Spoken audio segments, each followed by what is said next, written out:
with Norman. Oh, how do I do this? This is not my normal bounciness. This is not my normal, like, promote everything. And I can't tell you that in an hour and a half, I might bounce right back and be ready to do that. But I'm going to just talk about the fact that today's been tough. Today's been a tough day.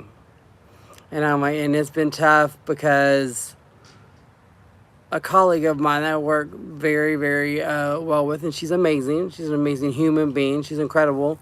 Her husband passed away suddenly.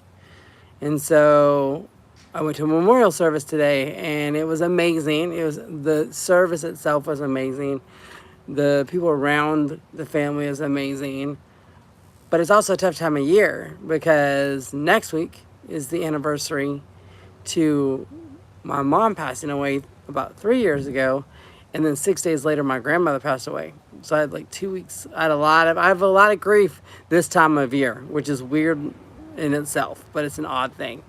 So I'm feeling like gratitude that I'm here, gratitude that I get to be with my kids and my wife, and that I get to celebrate, and I get to smell the grass and see the grass, and I mean all of the wonderful herbs and flowers and all the things that we get to do. But at the same time, I feel sad. I feel sad because it's just hard. It's hard, and I feel empathy for her. I don't know what I would do, and that's a lot. That's a lot of one foot, left foot, right foot, and all the things that go with it. But it's just a tough day, and I've gone and had things happen today. I had things not happen the way they're supposed to. I had people not do their jobs the way they're supposed to. I've had roadblocks. I've had expectations that didn't get fulfilled. All that today. But you know what? Luckily for me, I'm an optimist. Luckily for me, I get to go to sleep tonight, and I get to wake up tomorrow, and actually I get to be here now, spend a little bit of time, feel my feelings, feel sad, feel upset, be okay, and then get to go through it. Because I think that's super important for me. Not always has that been the case. My dad raised me, and he raised me button it up, man up, and don't say a word. And I said, you don't cry, you don't do anything. That was what was modeled. And it wasn't his fault that was the case. There was a lot more going on that I didn't realize. But that's the way I was raised. It's like, man up, sir. I said, hold on, don't cry, don't do that. I have 2 sons now, so I'm trying to balance it out. Balance it out between you have to be tough enough to get through life. Like life is going to be hard, so you have to be tough enough to get through life. But at the same time, I want you to be strong enough to also have feelings, and strong enough to have emotions, and strong enough to have passions and anger and all the things, and love and intensity and all the feelings that you get to have. Because that is so important. We cannot deny our feelings. We cannot shed our feelings. We cannot get rid of our feelings. We have to express them, and we have to honor them. Doesn't mean that they're all real. To us, they are. To us individually, they are. But are they real to everyone else? Not necessarily. It could be different. It could be the perspective is different. So maybe I'm having feelings about a particular event. Doesn't mean that everybody has the same feeling about that event. If you don't believe it, have siblings. Why? Because if you talk about something that happened when you were a kid, and there's more than one kid, guess what? The perspectives are completely different.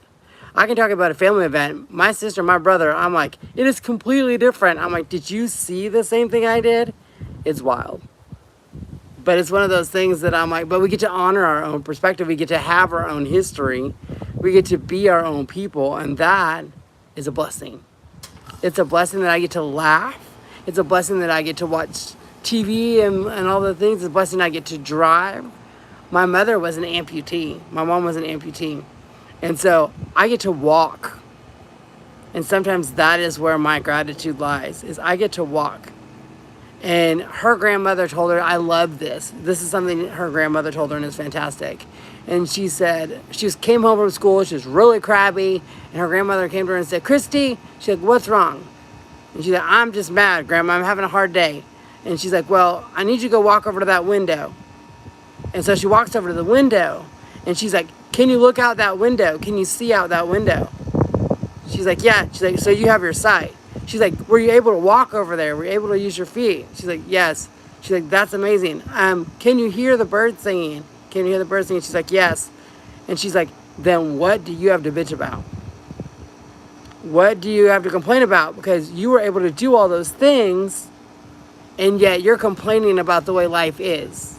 And I use that sometimes to make sure I don't get into a pity party or the wallow in it. Because guess what? I'm blessed. I'm very blessed. I'm blessed to have my health. I'm blessed to have my wife, my kids, the people around me. I'm blessed to have a voice. I'm blessed to live in a place where I get to speak my truth and speak into the world and it be okay. I said, I'm blessed to live in the state of Oklahoma where people love kindly and they're nice and they take care of people. And I mean, I'm blessed to be where I'm at. But yet today I'm sad. But yet today I'm having a hard day. Because guess what? You can be blessed and still be sad.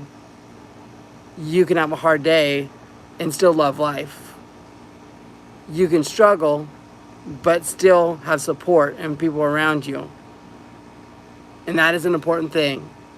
I've had challenges in my life, and let me tell you, my support system is everything.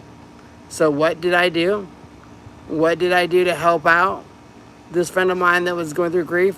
I said, I'll be there for you. I said, I will listen. If you want to yell, I'll be there for you to yell at. If you want to need food, I'll feed you. If you need things like that, that's great. I've got you. I've got your back. And that's what we can do. So if you have somebody around you or you have something going on, listen. Have someone's back. Have someone's back. Why? Because that is what we need. We need you to have their back. We need you to feed them when they need fed. Sometimes we don't need you to do anything. Just be with them. Just sit there and be in the same space. And it may be that. Maybe that's the thing that you're going to do, is you're going to be the one that sits in the space with them. You're going to be the one that they need to feel with. And you just are there. You being there in that time is amazing. So I'm hoping that everybody takes from this, there's hope. Yes, you can be sad. Yes, there's feelings going on, but there's hope. And there's people around you that care. There's people around you that see you. There's people around you that want you to do great things. And if you don't know it, I want everybody that sees this to do well. I want everybody that sees this to do great things. I want to make sure that you know that I want great things for you. I want great things for your family. I want all those things to happen. So I appreciate you. And now I'm going to go and make bacon, because why not? And then after that, I'm probably going to make a video about all the amazing things happening in Norman and all the amazing things happening in Oklahoma and all the amazing things happening on my channels. But I took my moment. I felt my sadness. And now I'm going to go and take care of things.